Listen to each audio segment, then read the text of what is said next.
Para a nossa mensagem desta noite, quero que vocês abram comigo no capítulo 21 de Lucas. O capítulo 21 de Lucas é o terceiro livro do Novo Testamento. E começando no versículo 7. E perguntaram-lhe dizendo: Mestre, mas quando serão estas coisas? E que sinal haverá quando estas coisas estiverem para acontecer?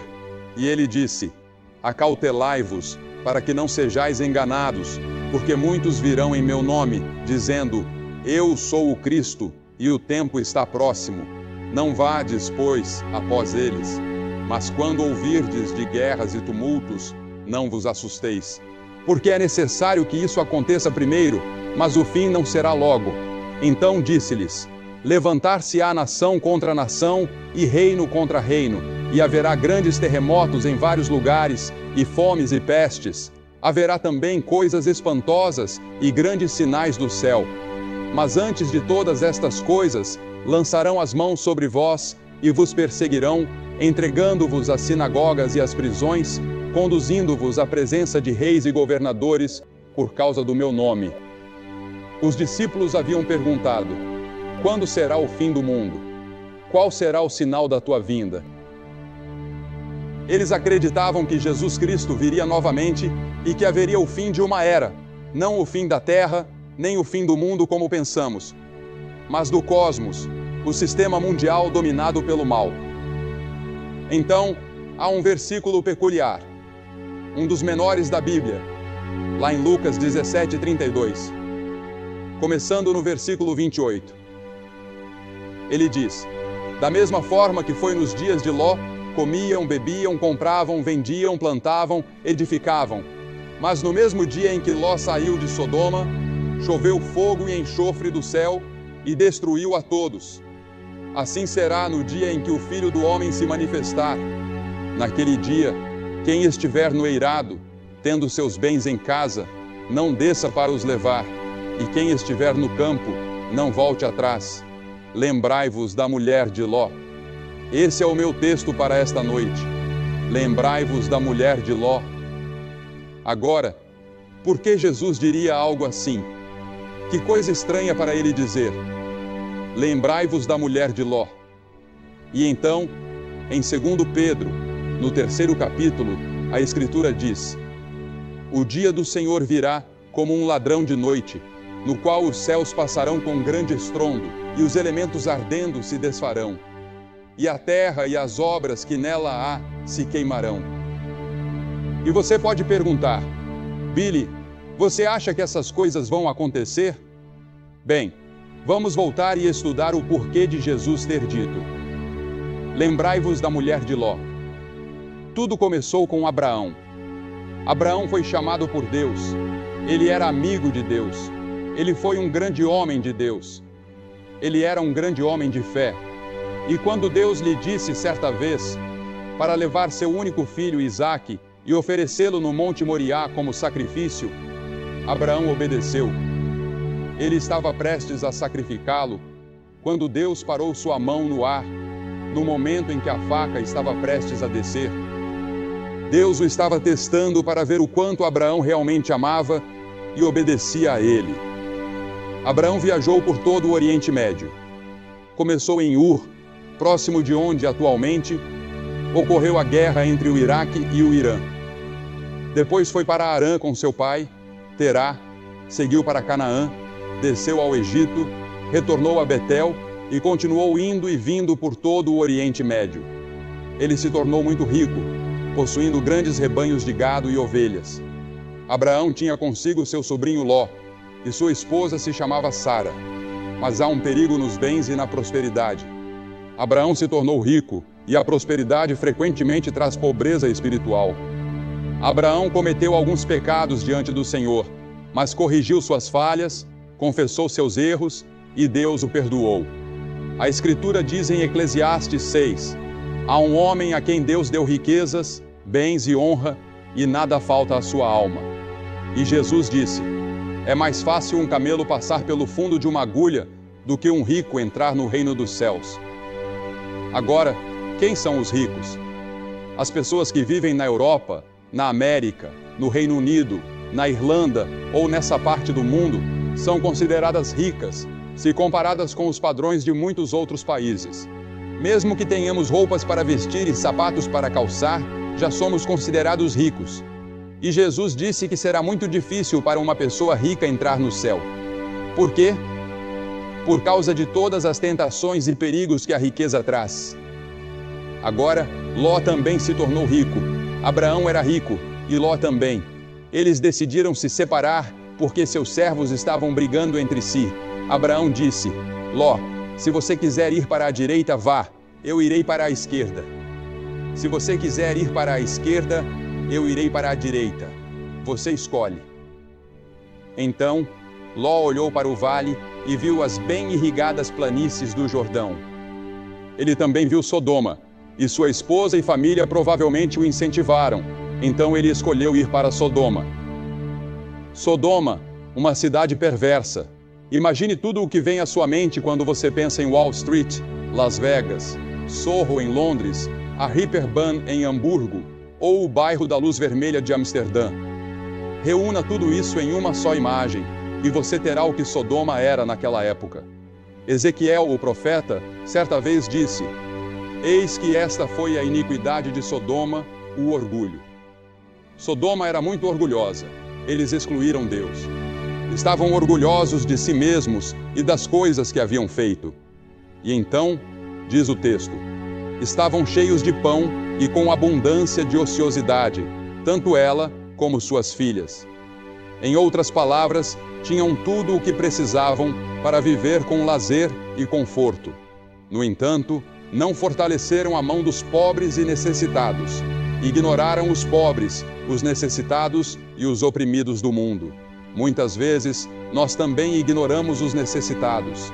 Ignoramos pessoas de outras raças. Ignoramos aqueles que sofrem com a fome na África. Ou talvez não os ignoremos completamente, mas não fazemos o suficiente. Não tanto quanto poderíamos fazer. E Deus vai nos responsabilizar por isso. Eles eram altivos e cometeram abominações diante de Deus. Em outras palavras, eram orgulhosos, soberbos, ricos. Tinham tudo, mas negligenciaram os pobres e os oprimidos do mundo. E Deus disse: o julgamento virá. Em Lucas 17, como lemos, como aconteceu nos dias de Ló, comiam, bebiam, compravam, vendiam, plantavam e edificavam. Mas no dia em que Ló saiu de Sodoma, choveu do céu fogo e enxofre, e destruiu a todos. Assim será no dia em que o Filho do Homem se manifestar. Ouçam isso, assim será. Será como nos dias de Noé, como nos dias de Sodoma. Assim também serão os dias que antecederão a volta de Cristo. Sim, eu acredito que a Bíblia ensina, em mais de 300 lugares no Novo Testamento, que Jesus Cristo voltará. Essa é a esperança que pulsa no coração de todo verdadeiro crente. Cristo ressuscitou dentre os mortos. Ele está vivo. Ele está à direita de Deus Pai, e Ele voltará. Agora não me perguntem quando, porque eu não sei. Ele disse aos discípulos: não tentem adivinhar o dia ou a hora. Não especulem. Nós não sabemos, mas Ele nos deixou certos sinais. E ao que parece, esses sinais estão se alinhando, talvez pela primeira vez na história, desde que Ele os mencionou. Todos os sinais parecem estar presentes, indicando que a vinda do Senhor está próxima. Não sabemos com certeza, mas parece que sim. Porque uma das coisas que ele disse foi que o Oriente Médio estaria em turbulência. Ele falou sobre pestilências. Vejam tudo o que está acontecendo com as pestilências. Ele disse que o mundo inteiro estaria em tumulto. Observem o terrorismo no mundo, os enormes investimentos em armas e exércitos ao redor do globo. Todas essas coisas, ele disse, são sinais de que a vinda do Senhor está próxima. Porque veja, o mundo se destruiria se Deus não interviesse. Mas acredito que a Bíblia ensina que Deus tem outros planos para a humanidade. Eu acredito que Cristo voltará e que o reino de Deus triunfará. E aqueles de nós que conhecem a Cristo e têm o reino de Deus dentro de si, reinaremos com Cristo. Estou ansioso por aquele dia em que Ele voltará. Ele disse: 2 estarão numa cama, um será levado e o outro será deixado. 2 podem estar voando em um avião, um será levado e o outro deixado. O caminho para o Armagedom é semelhante ao caminho para a destruição de Sodoma, disse Jesus. Agora observe, eles tinham uma falsa sensação de segurança. Nós também temos uma falsa sensação de segurança. Confiamos em nossa força econômica e em nosso poderio militar. Tudo isso pode desaparecer num instante.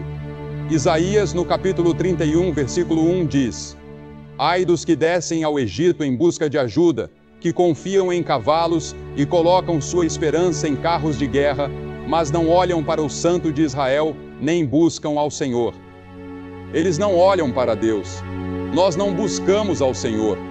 Confiamos em outras coisas, em nossos dólares e libras, em nosso poder militar. Mas essas coisas não nos salvarão. Precisamos de Deus. Precisamos buscar ao Senhor. É isso que Isaías estava dizendo. Além da falsa sensação de segurança, eles estavam envolvidos em prazeres pecaminosos. Haviam se tornado insaciáveis. Nós também somos assim. E a Bíblia adverte: o triunfo dos ímpios é curto, e a alegria do hipócrita dura apenas um momento. É apenas um momento no tempo. A Bíblia diz em Provérbios 14: há caminho que parece certo ao homem, mas no final conduz à morte. Parece certo seguir por esse caminho, mas o fim é a morte. Deus diz: até mesmo no riso, o coração sente dor, e a alegria pode terminar em tristeza. Mesmo quando você ri, às vezes não sente tristeza? E quando você lê os jornais ou assiste ao noticiário, com todos os assassinatos e atrocidades que estão acontecendo, você se pergunta: como isso pode estar acontecendo? A Escritura diz que o povo de Sodoma estava ocupado demais para Deus.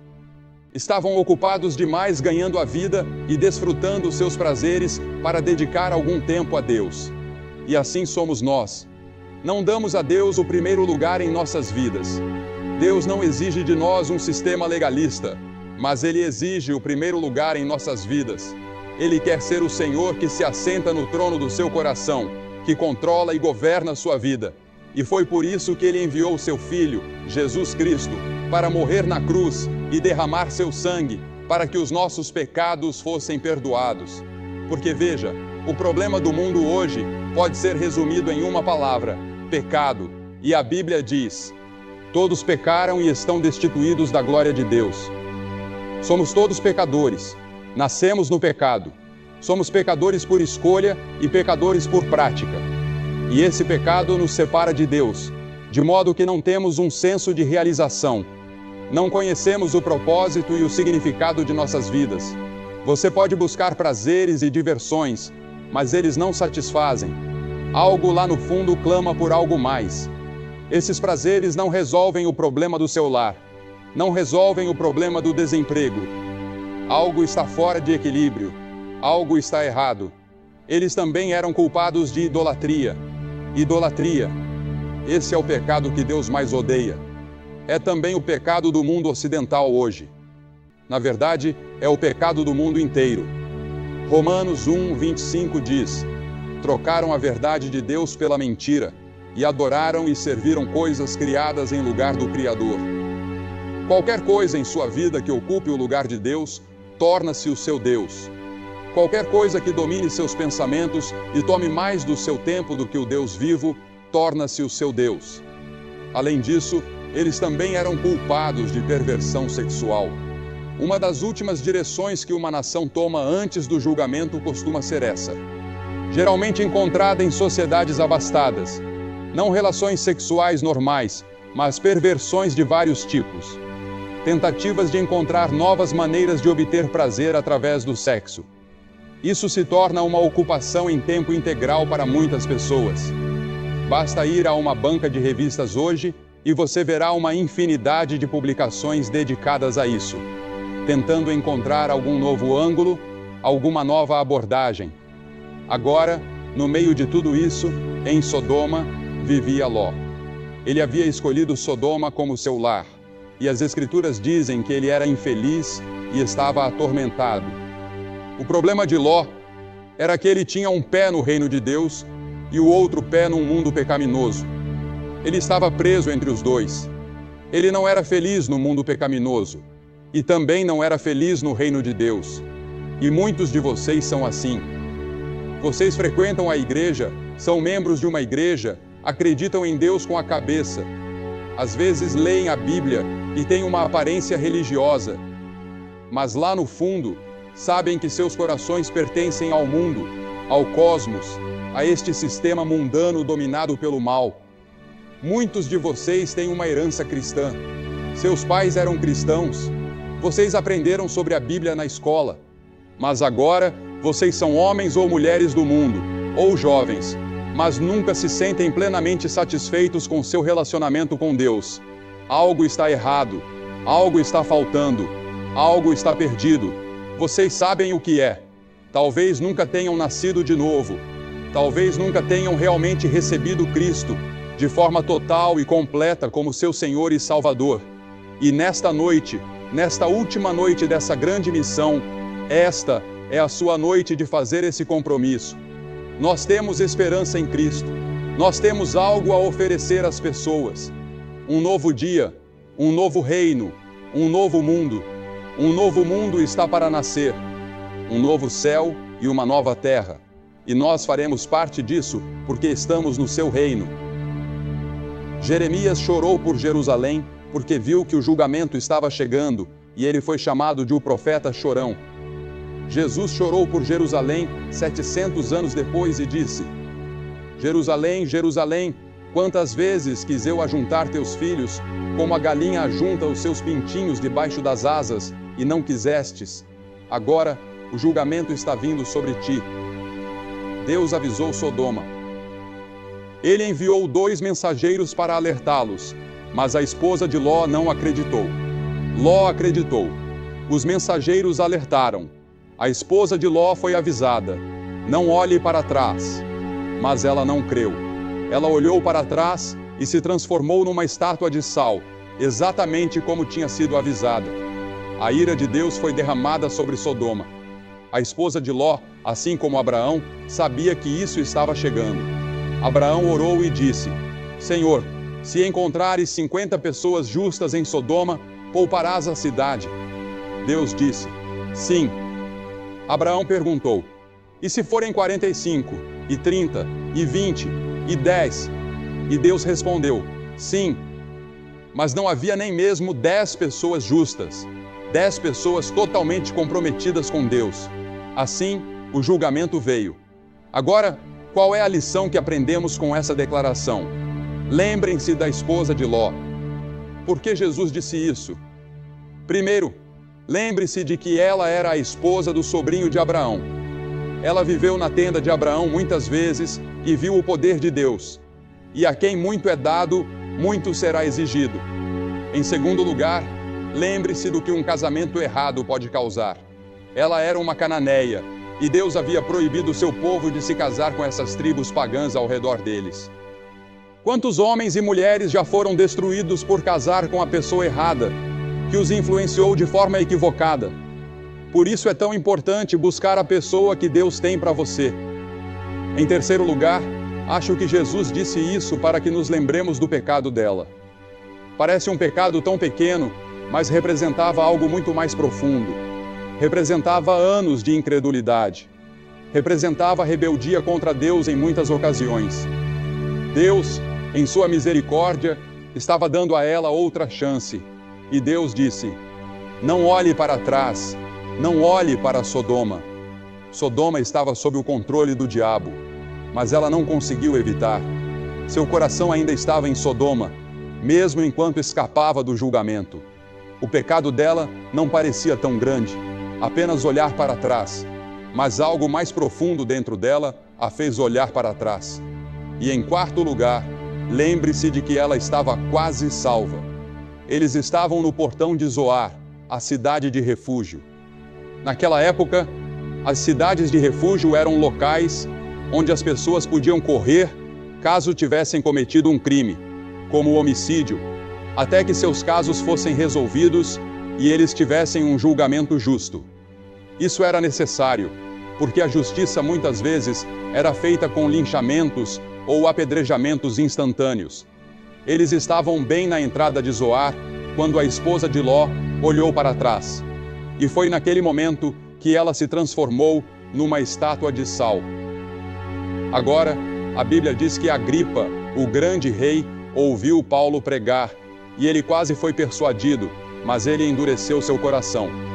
Muitos de vocês estão quase persuadidos de entregar sua vida a Cristo, mas vocês vão arriscar que podem fazer isso sem Ele.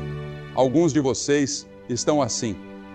E então, em quinto lugar, lembre-se de que ela foi oferecida salvação. Cristo é o lugar de salvação e refúgio. É na cruz onde Deus derramou o seu amor e onde nossos pecados foram levados por Cristo. Ele se fez pecado por nós, que não conhecíamos pecado. Ele levou os seus pecados e os meus pecados. Ele tomou o meu julgamento. Ele levou o inferno que eu merecia naquela cruz. E quando ele disse, meu Deus, por que me abandonaste? Foi porque Deus não estava olhando para ele. Deus não abandonou seu filho. Ele abandonou o pecado que ele se fez por sua causa. Ele levou o inferno que nós merecíamos. Ela foi oferecida salvação. Ela poderia ter sido salva. Isso era o que estavam tentando fazer, levar ela ao lugar seguro. E então, em sexto lugar, lembre-se de que Deus nunca julga sem avisar. Ele sempre avisa. Tivemos uma inundação, alguns anos atrás, nos Estados Unidos, que matou centenas de pessoas em Johnstown, na Pensilvânia, e eles foram de um lado para o outro no vale, avisando as pessoas de que a barragem tinha uma rachadura e que poderia quebrar a qualquer momento e pedindo para evacuarem. Mas as pessoas não evacuaram. A barragem quebrou uma noite e dezenas de pessoas perderam suas vidas. Mas eles haviam sido avisados. E então, em sétimo lugar, lembre-se de que quando Deus avisa, há perigo em adiar. As Escrituras dizem, prepara-te para encontrar com o teu Deus, não adie.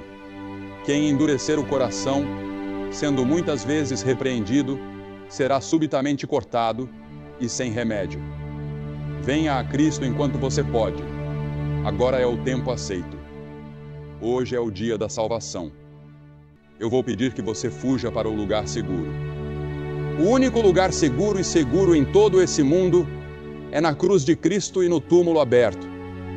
Eu vou pedir que você faça algo que vimos milhares de pessoas fazerem esta semana, aqui neste estádio e em outros auditórios pelo país. Eu vou pedir que você se levante do seu assento. Centenas de vocês se levantem do seu assento agora e venham ficar em frente a esta plataforma e digam, ao vir, eu quero ter certeza de que meus pecados estão perdoados e que eu vou para o céu. Eu quero ter certeza de que estou no reino de Deus. Levante-se e venha. Centenas de vocês. Ninguém saindo do estádio, por favor. Neste momento santo, enquanto as pessoas já estão vindo aqui em Bramall Lane. Você sabe, na noite em que eu vim a Cristo, eles cantaram 2 músicas e eu vim no último verso da última música. E eu era líder na minha igreja, líder de jovens, e estou feliz que eles esperaram por mim. Nós vamos esperar por você. Deus está falando com você. Há uma voz pequena dentro de você que diz que você deve vir. Você vem.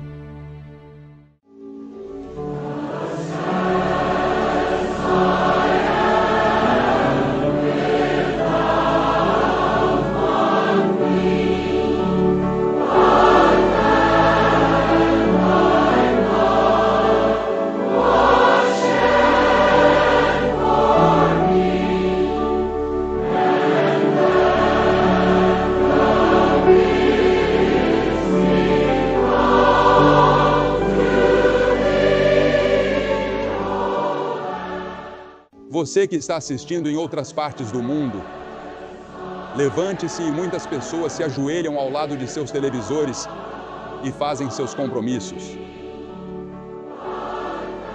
Alguns fazem seu compromisso deitados na cama. Onde quer que você esteja, pode ser em um bar.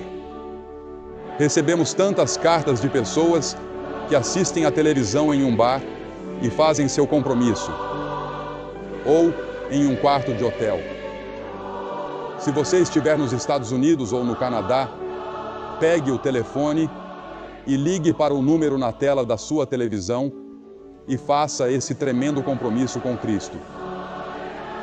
Não deixe essa noite passar sem fazer o seu compromisso. Nós vamos esperar por você de todos os lugares, há muito tempo. Levante-se e venha. Esta é a maior decisão que você tomará em toda a sua vida.